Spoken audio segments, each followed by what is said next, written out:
da SML Brasil. Então vou responder algumas dúvidas aqui que chegaram para mim recentemente e que tem a ver com o tema da nova onda de gestão de processos, que seria talvez a quarta onda de gestão de processos de BPM. Tá?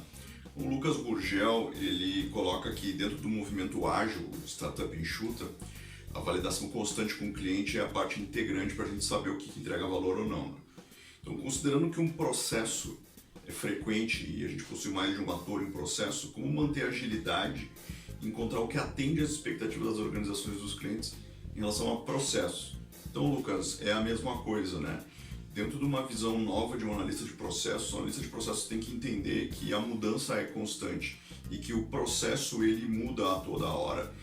No momento que você entende isso, você começa a criar rotinas e mecanismos para estar constantemente validando esse processo, constantemente perguntando para os teus clientes se o processo está ok, se tem alguma coisa melhor para fazer, se tem alguma coisa que você pode melhorar, num ciclo contínuo de melhoria contínua. Tá? A gente não pode mais entender que o processo está desenhado, que ele está pronto e que é desse jeito. A gente tem que entender que esse processo que a gente desenhou é o melhor processo que a gente tem hoje, mas amanhã pode não ser esse processo. Tá? Isso torna a vida do analista de processos bem mais complexa e é um trabalho de longo prazo. O Raul Neto pergunta como podemos demonstrar os resultados nos projetos de redesenho de processos, como demonstrar o retorno financeiro. A pergunta parecida com o da Marley, que pergunta no setor público como estimar o ROI. Tá? Eu acho que tanto no setor público quanto no setor privado, a questão do cálculo de ROI, ou retorno sobre investimento, é muito parecido. Tá? A área de gestão de projetos, o pessoal do PMI, por exemplo, que trabalha com PMBOK, já faz cálculo de ROI faz muito tempo. E eu acho que a comunidade de processos ainda está muito atrasada nisso. Então, quando a gente vai olhar um processo de negócio, que a gente vai fazer um trabalho de transformação, a gente tem que focar, principalmente, num primeiro momento, em quais são os problemas que a gente tem. Uma fase bem de diagnóstico, de olhar quais são as desconexões, quais são os problemas, como é que o meu cliente está infeliz nisso. E a partir desses problemas que começam com uma visão qualitativa, né, a gente migrar para uma visão quantitativa. Então, assim, quanto de venda eu estou perdendo por o meu processo ser ruim, quanto de retrabalho eu tenho hoje, quanto de insumos eu estou consumindo, seja papel, seja software, seja qualquer outra coisa, que eu não precisaria talvez estar consumindo ou que o meu concorrente não está consumindo. No momento em que você tem uma visão desses custos, desses desperdícios que você está gastando hoje, é o primeiro passo para você começar a fazer um ROI de uma transformação. Então você vai montar o que a gente chama de um business case, você vai montar uma visão de como é que esse processo vai ficar ao final, e dentro dessa visão você vai estimar, são estimativas, pessoal, né? Você vai estimar que fazendo essa transformação você vai poder eliminar esse problema, isso vai fazer uma redução de custos importante e ao mesmo tempo, dependendo do tipo de processo, pode ser que ele te traga uma receita adicional que você não tem hoje. Isso é o ROI. O ROI está muito vinculado à questão financeira. Então, eu considero hoje como uma ferramenta fundamental para você poder validar o seu projeto junto à alta gestão. A Mona Lisa, ela pergunta se eu tenho alguma dica ou orientação para mapear processos com múltiplos caminhos. Pensando no exemplo do Waze, que eu dei numa apresentação, que o Waze te dá para... Ele tem vários caminhos que ele pode te guiar para você chegar no mesmo ponto, né? Como é que você faz isso com uma visão de processos? Mona Lisa, a primeira coisa que eu posso dizer é como não fazer isso. Tá? Não fazer isso é você desenhar um processo de modo muito detalhado. Tá? Quanto mais detalhado você estiver desenhando, quanto mais especificado, desenhando caixinhas, desenhando procedimentos que a gente chama, menos você vai estar dando flexibilidade para esse processo. Então, se é um processo que eu conheço pouco, a gente sempre recomenda que você comece desenhando o processo de maneira mais macro, às vezes inclusive numa visão de macro processos. Cada caixinha, na verdade, são vários passos ali dentro, ou vários procedimentos, ou várias atividades. No momento que você tem isso, você tem um processo mais linear, com menos idas e vindas, né? E ao ter isso, esse processo, naturalmente, ele vai ser mais flexível e ele vai permitir mais mudanças de rota. tá? Porque as mudanças de rota muitas vezes vão estar ali dentro. Quanto mais você aprofunda a modelagem, quanto mais você vai entrando no detalhe, mais significa que o seu processo é maduro e menos flexibilidade você está dando naquele desenho que você está fazendo. Isso é uma perspectiva desse assunto. O Sérgio pergunta a diferença de Business Process e Case Management e pergunta se para o desenvolvimento de software seria mais adequado o Case Management. Sérgio, são duas coisas diferentes, porém complementares. Tá?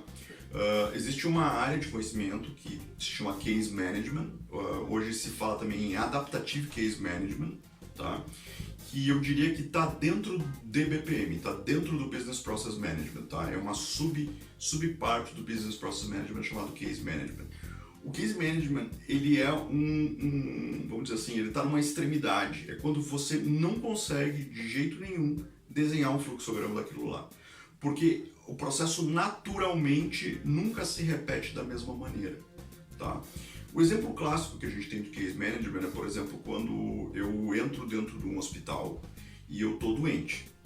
O médico que vai me avaliar, ele vai seguir alguns protocolos, mas o meu atendimento médico vai depender muito de decisões que o médico vai tomando. Então, por exemplo, com base na minha aparência ou na minha situação, ele pode pedir um exame de sangue ou não, ou ele pode pedir uma tomografia, ou ele pode me encaminhar diretamente para a mesa de cirurgia, ou ele pode pedir uma radiografia, ou ele pode me dar um medicamento. O Adaptative Case Management, então, é um processo em que você tem uma série de caixas, que são as atividades que o ator pode executar, mas ele pode executar essas caixas na ordem que ele entender. Então ele pode me dar primeiro um medicamento, esperar 24 horas para ver se eu estou bem, se eu não estou bem, fazer um exame. Isso vai depender dos custos e tudo mais. Então, eu não acho que seja a mesma coisa você olhar a questão de processo flexível e adaptativo Case Management. Case Management são processos bem específicos em que você olha para o processo e você diz, esse aqui é um Case Management, tá? Mas ele não é necessariamente um processo flexível, tá? O Ítalo pergunta qual é a sua visão com relação à utilização de BPM junto com tecnologias de RPA, ou Robotic Process Automation.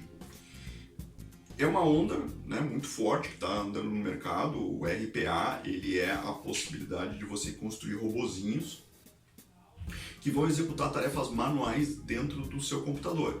Então, por exemplo, se eu tenho um procedimento muito manual, em que eu tenho que copiar dados de uma planilha Excel, fazer uma fórmula matemática e jogar esses dados no RP, esse robozinho pode fazer isso por você, tá? Quando a gente olha dentro de um processo de negócio, algumas atividades, algumas caixinhas, eventualmente são atividades muito manuais. Nestas atividades, você pode atachar um RPA, tá?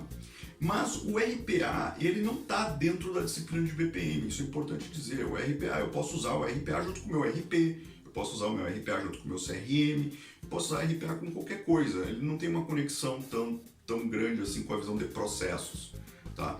Eu acho que esse link que se faz com as coisas mostrando que são muito juntas, eu acho que ele é meio errado, tá? Porque eu posso fazer BPM sem RPA e eu posso fazer RPA sem BPM, tá? Mas as duas coisas juntas e processos muito manuais podem te dar um ganho de escala. Por fim, a Mona Lisa pergunta se eu enxergo algum conflito entre gestão de processos e System Engineering, tá? Não vejo conflito, eu vejo na verdade inclusive como complementares, tá? A gestão de processos, o BPM, ele é um corpo de conhecimento, ele é uma disciplina gerencial. Por ser uma disciplina gerencial, ela inclui uma série de outros métodos ali dentro, outras metodologias, outras ferramentas, outras coisas que você pode usar ou pode não usar. E o System Engineering, que é uma prática para você fazer a orquestração de serviços muito complexos, de processos muito complexos, né? Ele pode te ajudar em determinados momentos, ele pode ser mais uma ferramenta sua, gestor de processos. No System Engineering você tem o Technical Process e o Management Process, né? Ou seja, usar System Engineering para processos técnicos ou para processos de gestão. Está mais conectado o BPM com os processos de gestão do System Engineering, tá? Então, para processos extremamente complexos, o processo de montagem da Estação Internacional Espacial, por exemplo, eu vou usar técnicas de System Engineering. Então, essas coisas estão conectadas e se falam muito bem juntas, tá? Beleza, pessoal? Foi um prazer responder as dúvidas aí e qualquer coisa estou à disposição. Valeu, obrigado, um abraço.